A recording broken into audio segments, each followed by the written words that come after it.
I hope she made lots of spaghetti. Luigi, look. Al igual que en las películas, series y libros, en los videojuegos hay veces cuando las cosas no salen como uno esperaba. Títulos basados en franquicias súper populares que prometían horas de diversión, pero que al final terminan siendo experiencias de mediocres para abajo. Así que hoy vamos a revisar algunos de los peores videojuegos que se han lanzado en la historia.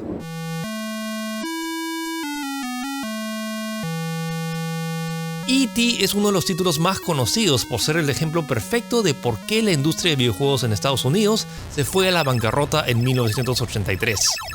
Después del éxito de taquilla de la película de Steven Spielberg y habiendo millones de consolas de Atari 2600 en las casas, era necesario crear un videojuego basado en el extraterrestre.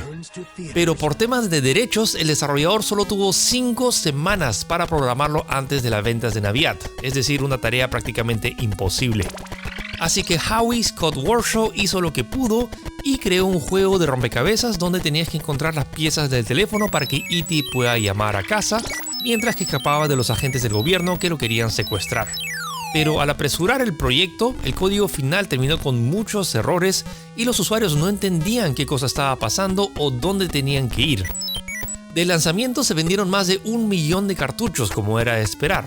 Pero en las semanas siguientes el juego empezó a ser devuelto a las tiendas por papás e hijos molestos por su compra. Sin embargo, los directivos de Atari ya habían mandado a fabricar millones de cartuchos adicionales, los cuales no se lograron vender y tuvieron que ser destruidos o algunos enterrados en el desierto de Nuevo México. Ahora hablemos de Nintendo. En 1989, Nintendo y Sony tenían un acuerdo para desarrollar una tecnología de CDs para sus consolas. Este trato fue disuelto y Nintendo eligió ir con Philips para desarrollar un aditamento para su consola Super Nintendo. Sin embargo, este segundo trato tampoco funcionó, y en forma de compensación, Philips se aseguró los derechos para desarrollar videojuegos con los personajes de Mario y Zelda. Así que entre 1993 y 1995 se lanzaron 3 juegos de Zelda llamados Link: The Faces of Evil, Zelda: The Wand of Gamelon y Zelda's Adventure. Este último es considerado como el punto más bajo de la serie.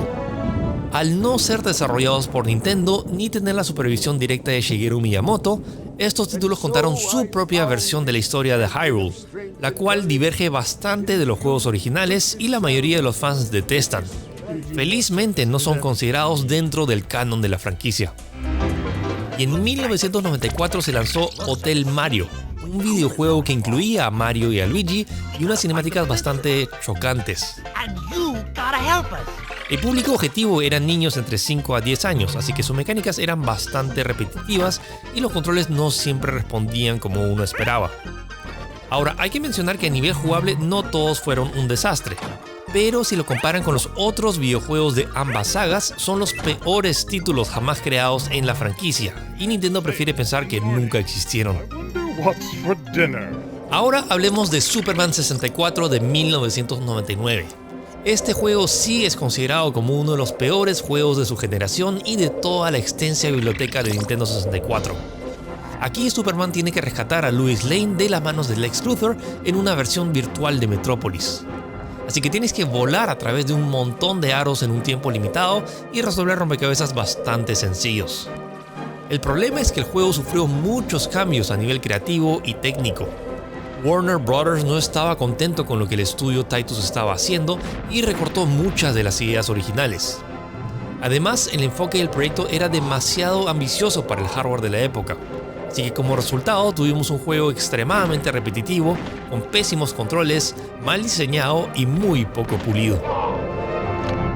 Pero Superman no fue el único superhéroe de DC en tener un juego que daba vergüenza. En el 2003 se lanzó Aquaman Battle for Atlantis para GameCube y Xbox.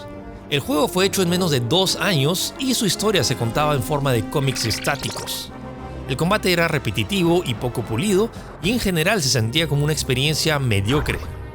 Este juego iba a ser el primero en una serie de juegos basados en DC publicados por TDK, pero después de ver el resultado y las terribles ventas iniciales, el trato fue cancelado. Y de hecho fue la última vez en la que Aquaman fue protagonista de un videojuego. Por último, tenemos un título más reciente de una de las franquicias más multimillonarias del cine. Fast and Furious Crossroads del 2020 tiene a Vin Diesel, a Michelle Rodríguez y persecuciones con autos con un montón de explosiones. Pero por lo demás es una experiencia genérica, poco pulida, con gráficos de la década pasada, misiones aburridas, varios errores de física, una historia poco memorable y un modo multijugador que pocos pudieron probar por la falta de jugadores. Simplemente es un mal juego, lo cual sorprende porque los desarrolladores ya habían trabajado en otros juegos de carreras bastante decentes como Project Cars. Pero muchas veces pasa esto cuando los ejecutivos de las empresas apresuran el lanzamiento antes de que el juego esté lo suficientemente pulido. Así que estos fueron solo algunos de los peores títulos basados en franquicias conocidas que se han lanzado hasta la fecha. Aún hay varios otros terribles videojuegos de los que hablar, pero eso será para otra nota. You saved me!